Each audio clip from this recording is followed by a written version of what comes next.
Vilisink back again with another Raid Shadow Legends video. Had some morning coffee. It's quite early here. Figured really wanted to talk about some poisoners, debating whether to do some more dragons, some quick runs, trying to increase the speed of certain champions, and after that do Fire Knight.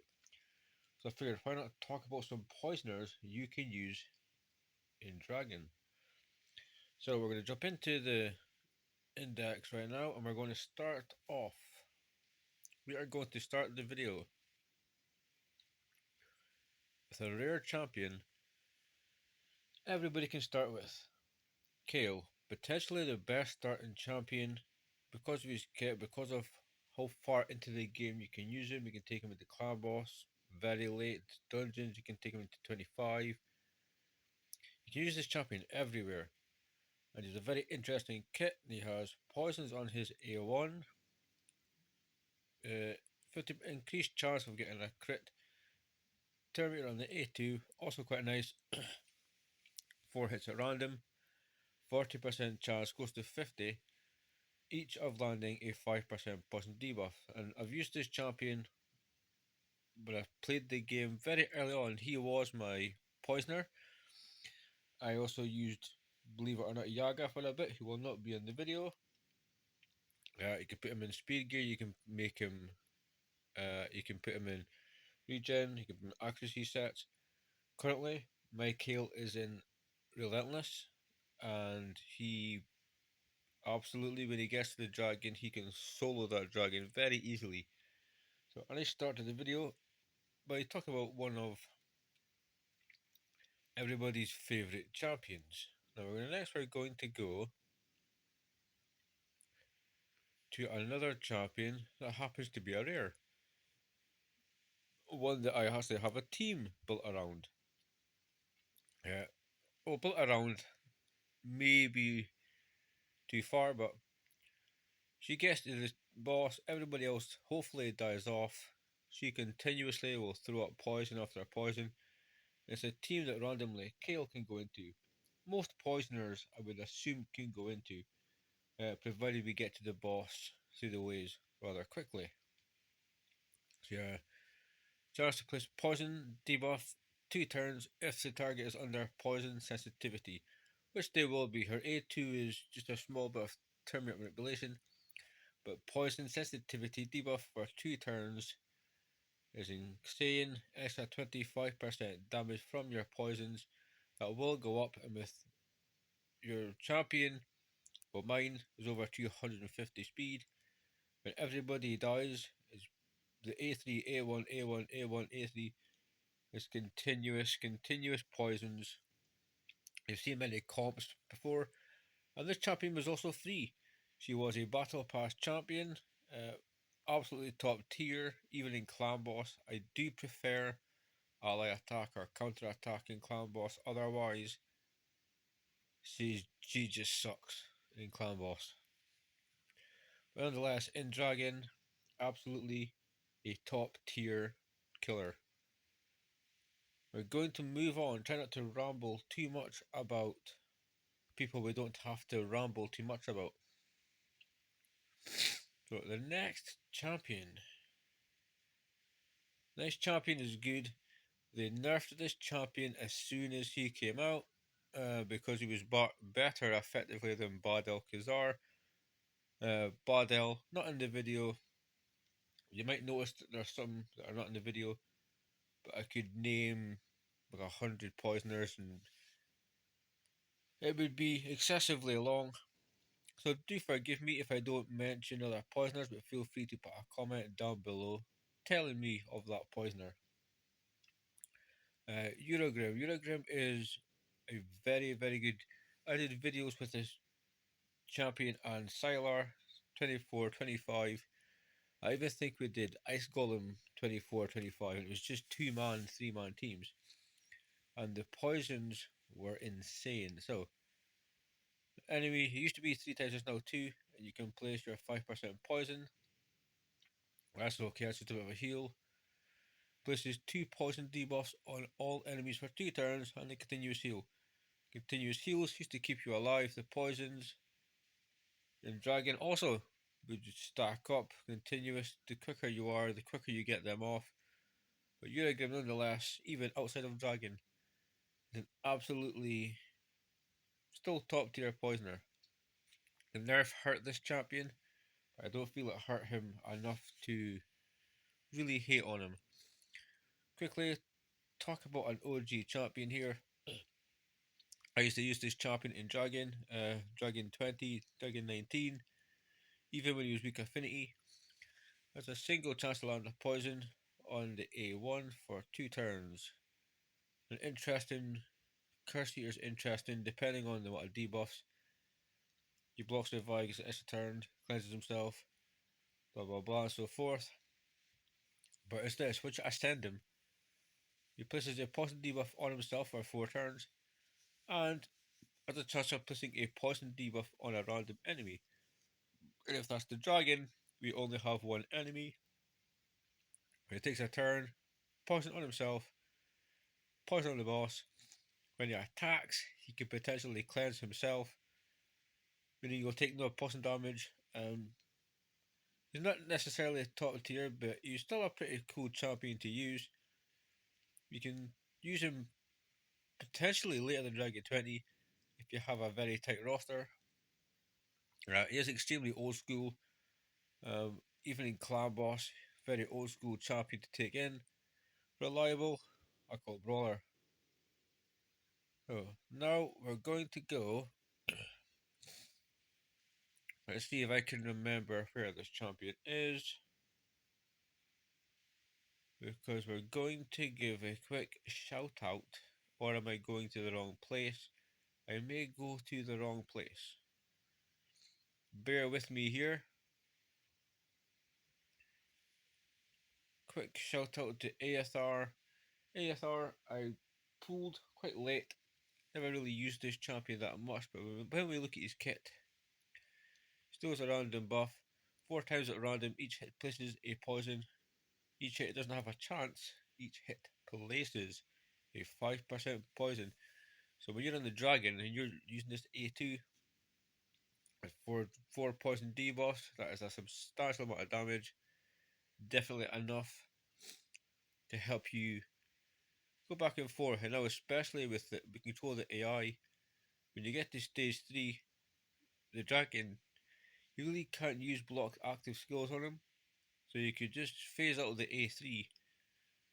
And basically, if this is on a cooldown every 3 turns, you could be putting up 4 poisons for 2 turns. Substantial damage. Also has an increased attack or whatever. Aothar, good in Dragon. Also, a lot of these champions are actually good in Clan Boss. Also, we're just not going to blab on more than we have to. Next up, we're going to take a quick look at Xavier. Xavier, an interesting champion. I've seen people use her. I've tried to use her. I don't get her to do the damage other people do, but they get her to do loads of damage. So, I mean, fair play. And what she does, she has a 40% chance of placing 5% poison debuff for 2 turns. She attacks 3 times, and that's each hit, so effectively 3 poisons on the A1. AoE 2 times, so 2 more chances to land a 5% poison debuff for 2 turns. AoE block revive deals damage from all poison debuffs on the target. This can kill the dragon as well as do substantial damage without poisons on the dragon. Also very good against the waves. If you have somebody alongside her to help, like a Taurus or like a Carvalax, who gets a shout out to very soon in the video. Uh, she will automatically just explode those poisons. The only thing you have to be careful is she will weak hit if she's up against the wrong affinity. Does only deal half damage against bosses, but nonetheless, it's still a very, very strong move. It's still, people have used Xavier and still use Xavier for a long time. There's loads of videos. She's a fantastic, fantastic champion. She can also apply a debuff spread. So if there's if you have Bellinor, there's loads of poisons, so you can spread them to all enemies. But regardless, when it goes to dragon, the dragon will not survive. Absolutely no bloody chance. So let's quickly go. Now we are going to remember where this champion is now. Let me think. Is he here? Is he here? So now, yes, Taurus. Taurus, I had a few of these. I was stupid enough to use them as chickens, and God knows why, because this guy is awesome. If you have a team like a Poison Explosion or like, for instance, Zavia, Elenaro, um, or just if you have him really, really, really fast, he can throw up so much poisons, it is ridiculous. Quick look at his kit. Touch an enemy, heals by 20% of his damage reflected if it's a poison debuff, so good heal for himself. Weaken, also not too bad. He has this Toxic Nova, 80% chance of placing 4 5% poison debuffs on all enemies for 2 turns. He does have an unkillable part of this, which is potentially good. Scissors from dying, but allows him 4 5% poison debuffs on all enemies for 2 turns. Again, when we get past the waves to the dragon, that's 4 5% poison debuffs on the dragon. And if you get relentless, you can work the cooldown of that sooner, along with the weaken and the little heal you get. He's very good. Put him in with Zarya, put him with Elenaro, or have multiple double Taurus. Those Fane even could go alongside them to land up more poisons. Also, Yaga is in this tribe, or guild, whatever word you want to use. We're not going to talk about him. But what we're going to do quickly, is it here? Because we're not going to stay long, but I feel like we just have to mention this champion here. Outlaw Monk. People will say, why mention him? And the fact of the matter is, if you're very early game, if you've just started playing, yes, you may have Kale.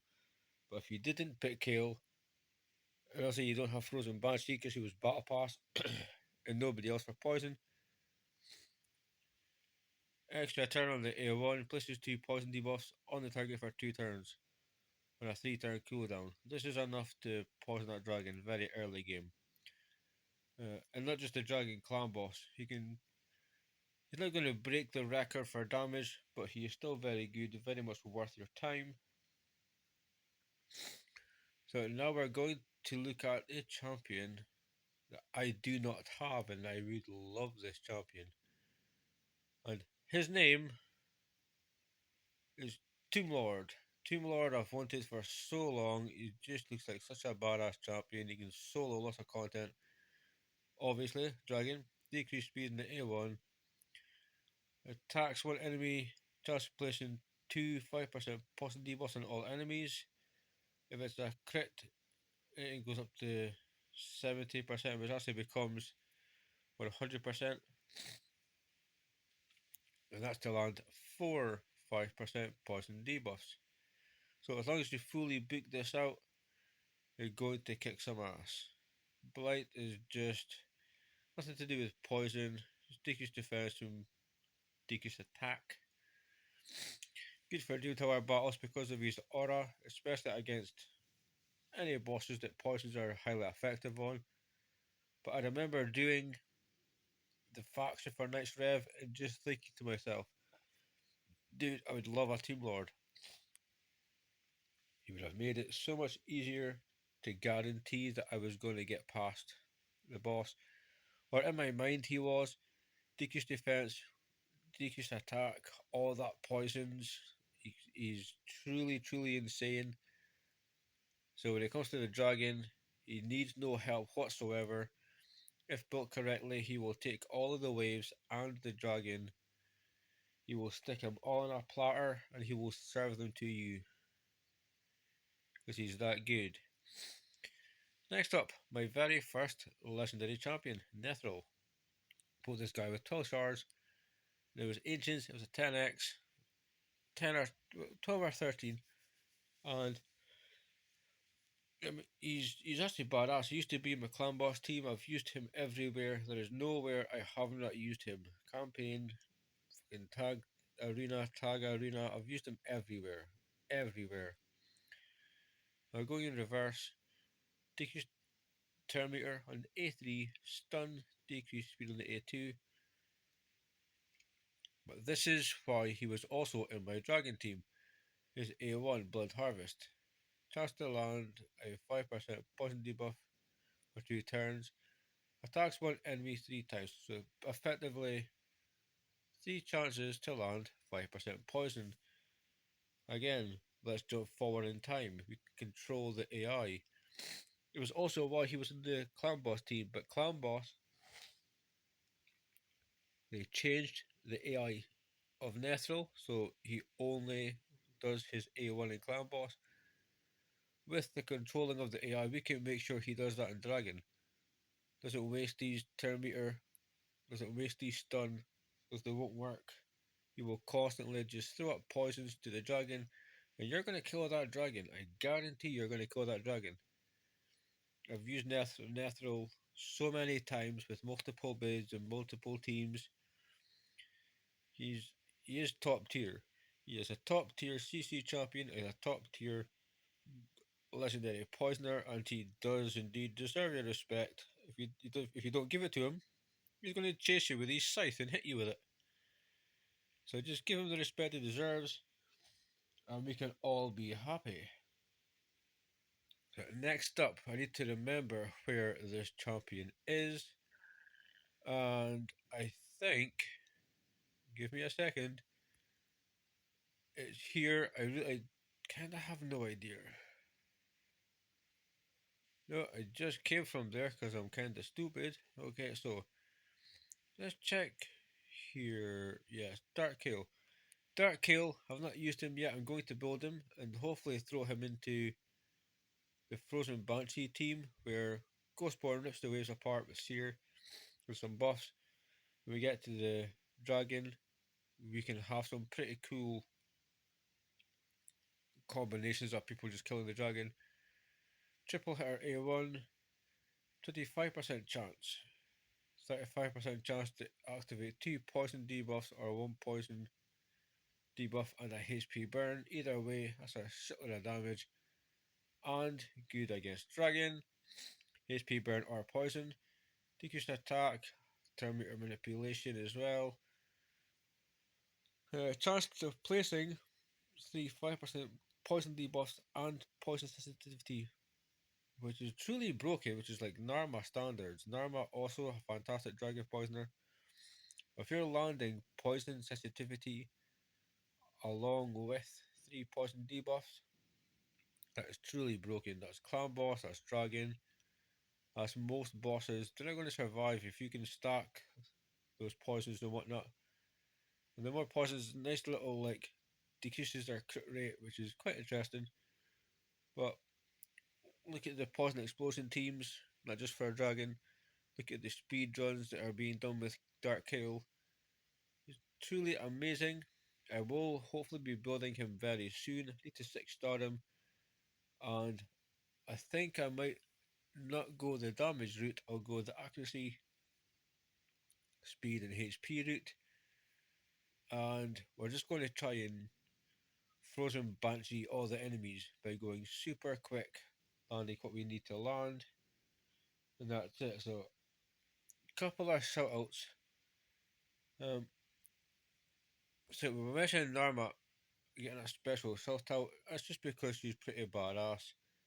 She can increase the duration of 3 random debuffs on the target by a turn.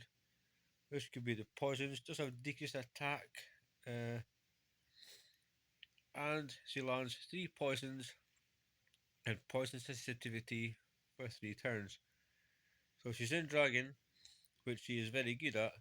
Just imagine extending those debuffs that you're putting on and then going back to the A1, extending even more debuffs. Like A1 again, extending more debuffs. Effectively keeping certain debuffs up for a very long time. So Norma, she gets the first shout out, and we're just going to mention it because she is the king of speedruns. Uh, ally speed in all battles 19%, pushes for 5% poison debuffs on all enemies for 2 turns, which is goddamn insane. Chance to place a debuff 5% poison on all enemies at one for 1 turn. At the start of his turns, the start of the round, the poisons go up before he even takes a turn. Before anybody takes a turn, they're now at a deficit of 4 poison debuffs. And if you try poison Calvalax, he will put on a continuous heal buff to himself.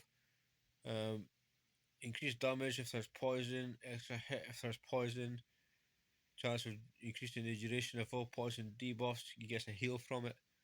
Calvalax, just look at Boomer, look at Murder Inc. I think there's a video. There's a few people that have used Calvalax to kick not just Dragon's ass, but everybody's ass. And for just now, ladies and gentlemen, I want to say thank you for joining me. That is the video for just now. I really wanted to go over some dragon poisoners and, try and highlight some poisoners that maybe you haven't tried, maybe you've heard of, maybe you haven't had the chance to build and so forth. And most importantly, I want to spread some knowledge. So I'm going to bid you farewell. I am Vilisink. Have a fantastic day. I love you all. Stay safe, keep on reading, and I'll see you soon.